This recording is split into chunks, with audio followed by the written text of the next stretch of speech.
नमस्कार, मैं हूं सुजीत और आप देख रहे हैं द रियल्टी रफ्तार शो।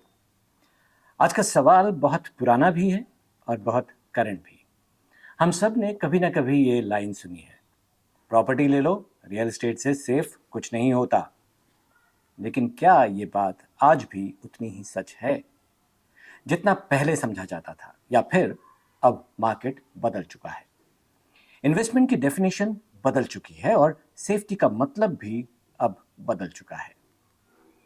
मेरे हिसाब से इस सवाल का जवाब देने से पहले हमें एक बेसिक चीज समझनी होगी। सेफ इन्वेस्टमेंट का मतलब क्या होता है? Securities and exchange board of India यानी सेबी के इन्वेस्टर एजुकेशन मटेरियल के मुताबिक किसी भी इन्वेस्टमेंट को समझने के लिए तीन बड़े पिलर्स देखे जाते हैं: सेफ्टी, रिटर्न्स और लिक्विडिटी।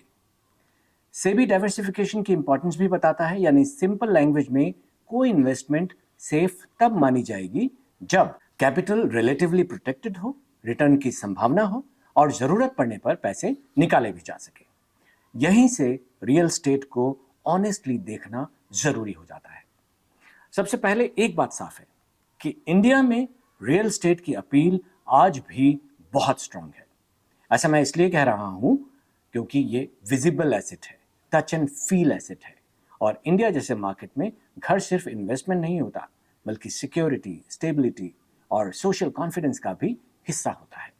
इस भरोसे की एक बड़ी झलक ऑफिशियल हाउसिंग फाइनेंस डेटा में भी मिलती है।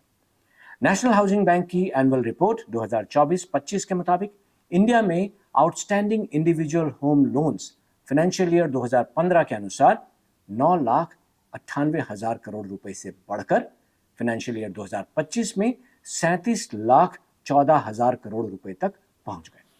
उसी रिपोर्ट में यह भी कहा गया है कि मार्च 2025 तक शेड्यूल्ड कमर्शियल बैंक के टोटल रिटेल क्रेडिट में होम लोन्स का शेयर तकरीबन 51% था।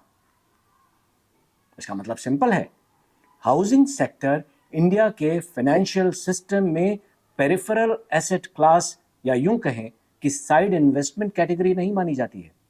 यह मेन स्ट्रीम है। People are still putting serious long term money into Holmes.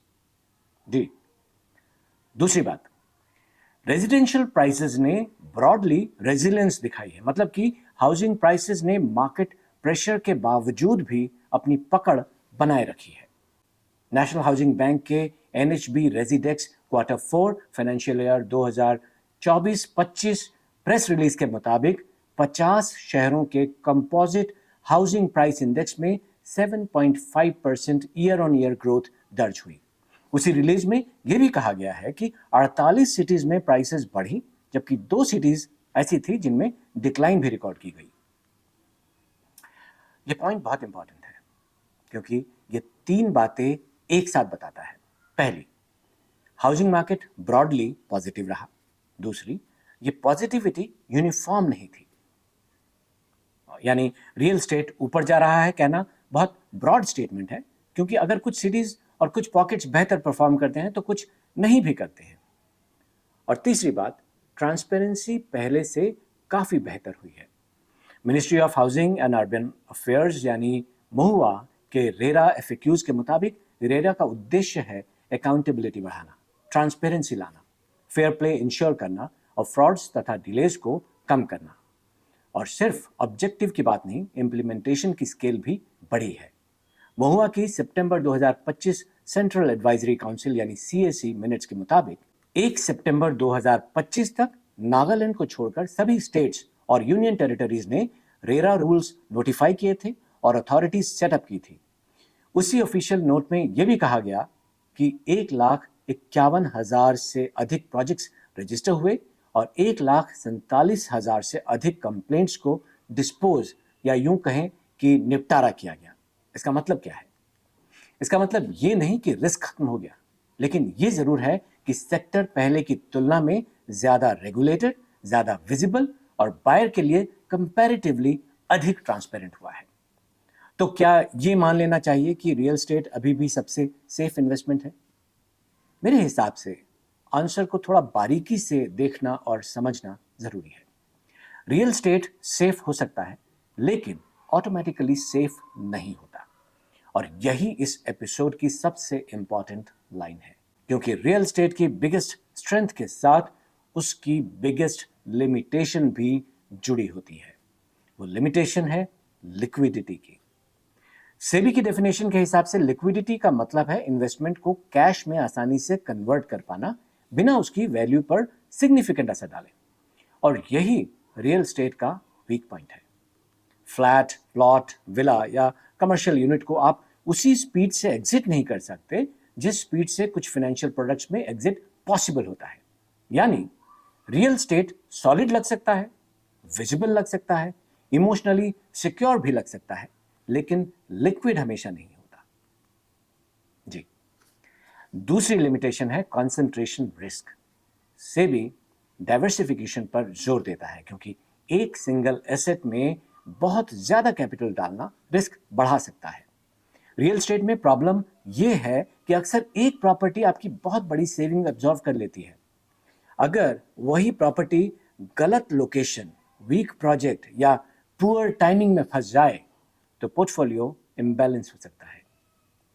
एक बात और, वो ये कि रेरा ने ट्रांसपेरेंसी तो बढ़ाई है लेकिन बायर की रिस्पॉन्सिबिलिटी खत्म नहीं की। प्रोजेक्ट रजिस्टर्ड है, ये अच्छी बात है, लेकिन उसके बाद भी बायर को title, developer credibility, payment structure, position discipline, location depth और माइक्रो मार्केट डिमांड समझनी ही पड़ती है। यानी रेगुलेशन ने सेक्टर को क्लीनर तो बनाया है लेकिन केयरलेस बाइंग को सेफ नहीं बनाया। अब सीधे पते की बात, अगर आप लॉन्ग टर्म होराइजन के साथ चल रहे हैं, ओवर लिवरेज मतलब ज्यादा कर्ज में तो नहीं जा रहे हैं, लीगल एंड फाइनेंशियल मैटर में उचित सावधानी बरत रहे हैं, सही माइक्रो मार्केट चुन रहे हैं और प्रॉपर्टी को फोमो नहीं बल्कि स्ट्रक्चर के साथ खरीद रहे हैं, तो रियल एस्टेट आज भी एक स्ट्रॉन्ग लॉन्ग टर्म एसेट हो सकता है। लेकिन अगर आप शॉर्ट टर्म एग्जिट सोचकर एंट्री ले रहे हैं, पूरा कैपिटल एक ही एसेट में लॉक कर रहे हैं, प्रोजेक्ट रिस्क को लाइटली ले रहे हैं या सिर्फ मार्केट नॉइज के पीछे भाग रहे हैं, तो वही रियल एस्टेट अनकंफर्टेबल भी हो सकता है और आपकी परेशानी का सबब भी बन सकता है। मैं हूं सुजीत और आप देख रहे थे द रियल्टी रफ्तार शो। अगर यह एपिसोड आपको मीनिंगफुल लगा हो तो इसे शेयर कीजिए, चैनल को सब्सक्राइब कीजिए और कमेंट्स में बताइए आपके हिसाब से रियल एस्टेट सेफ्टी देता है, ग्रोथ देता है या फिर दोनों। और अगर आप प्रॉपर्टी कंसल्टेशन भी चाहते हैं तो अपनी क्वेरीज हमें मेल कर सकते हैं। हमारा ईमेल आईडी है therealtyraftarshow@gmail.com। हम कोशिश करेंगे आपकी रिक्वायरमेंट्स को समझकर आपको एक बेटर और बेहतर सॉल्यूशन सजेस्ट कर सकें।